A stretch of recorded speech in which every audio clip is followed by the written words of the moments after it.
సొంత బలం పెంచుకోకుండా కూటమి వచ్చినప్పుడల్లా ఆ కూటమి పార్టీలకి బాకాగా మారిపోయి అధికార పక్షంతో అంటకాగుతా ఉండేటటువంటి వైనం భారతీయ జనతా పార్టీ రాష్ట్ర నాయకత్వానికి సమస్య అవుతుంది.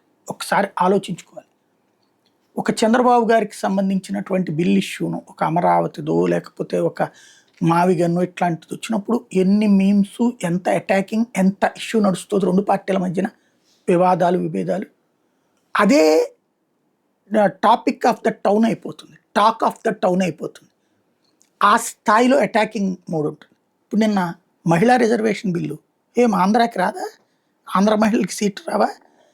ఎమ్మెల్యే సీట్లు కానీ ఎంపీ సీట్లు కానీ. అలాగే డీలిమిటేషన్ ఆంధ్రాకి ప్రయోజనం కాదా? ఆంధ్ర ప్రయోజనం కూడా ఆగిపోయినట్టే కదా.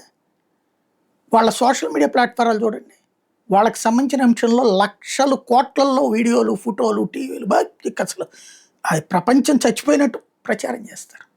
ప్రపంచం రచ్చిపోయేలా రెచ్చగొడతారు. దీంట్లో ఇరుపక్షాలు పట్టించుకోలేదు. ఇరుపక్షాలు మద్దతు ఇచ్చినాయి అక్కడ.